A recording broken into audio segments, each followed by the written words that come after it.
চুলার পারে মা রান্না করছিল। মায়ের পাশে গিয়ে বসে বললাম, মা, মুরগি কুরবানি দেওয়া যায় না? মা হেসে বলল, না রে বাপ, দুপাওয়ালা পশু কুরবানি দেওয়া যায় না। মাকে বললাম, তাহলে আমরা দুটো মুরগি একসাথে কুরবানি দিব, তাহলেই তো 2টার 4টা পা হয়ে যাবে। আমার কথা শুনে হাসিতে ফেটে পড়ে মা। হাসতে হাসতে আমায় বলল, যা এখন খেলতে যা, আমাকে কাজ করতে দে। খুব ছোট পরিবার আমাদের, বাবা মা আর আমি। বাবা একটা জুট মিলে কাজ করে সামান্য বেতন পায়, সেটা দিয়ে কোনো মতে দিন চলে যায় আমাদের। সে আয় দিয়ে কুরবানি দেওয়ার ক্ষমতা হয় না। কুরবানির আগের দিন বাবা 2-3টা মুরগি নিয়ে আসে। কুরবানি ঈদের দিন মুরগি জবাই করা যায় না, তাই আগের দিনে জবাই করে কেটে কষিয়ে রাখা হয়। ঈদের দিন বাবা আমাকে খুব ভোরে ডেকে তোলে। আমার ঘুম ভাঙতে চায় না। বাবা বলে, উঠ বাপ, ঈদের দিন ফজরের নামাজ পড়তে হয়, ফজরের নামাজ না পড়লে ঈদের নামাজ কবুল হয় না। বাবার সাথে মাও ডাকে একটু ধমকের সুরে, উঠ তাড়াতাড়ি, নামাজের সময় শেষ হয়ে যাচ্ছে। আমি ঘুম ঘুম চোখে উঠে বসি। ঢুল ঢুল করে আমাদের চাপ কলে অজু করে মসজিদে যাই। ফজরের নামাজ পড়ে বাবা আর আমি একসাথে বাসায় চলে আসি। আমি আবার শুয়ে পড়ি, ঘুম আসে না। বাবা যায় নামাজ বিছিয়ে নফল নামাজ পড়েন। নামাজ পড়ে মোনাজাতে কেঁদে কেঁদে দোয়া করেন, হে আল্লাহ, তুমি আমাদেরকে কুরবানি করার ক্ষমতা দেওনি, তাই আমি কুরবানি দিতে পারিনি। তুমি আমার ছেলেকে কুরবানি দেওয়ার ক্ষমতা দিও আল্লাহ।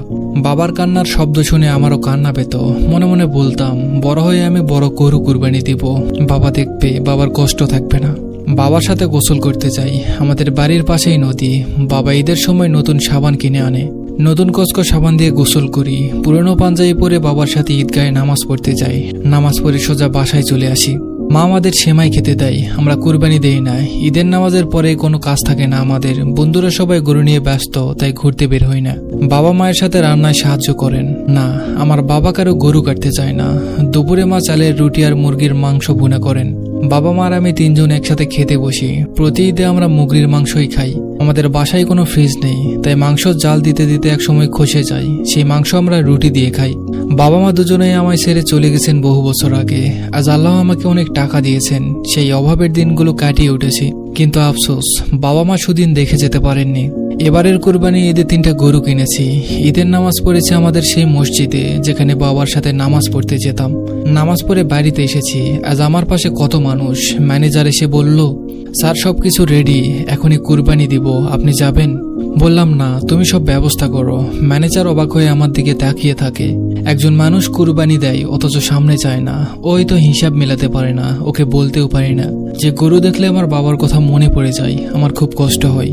আর বললাম, শোনো, আমাদের এলাকার কুরবানি দেয়নি এমন প্রত্যেকটা ঘরে ঘরে যেন মাংস পৌঁছে যায়, একটা ঘরও যেন বাদ না পড়ে।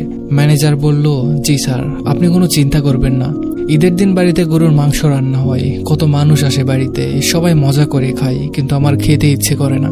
ইচ্ছা করে মুরগির মাংস খেতে, কিন্তু কাউকে বলতে পারি না। আমি জানি মুরগির মাংস রাঁধলেও সেই স্বাদ পাবো না। আমার সেই স্বাদ যে হারিয়ে গেছে। ধন্যবাদ সবাইকে।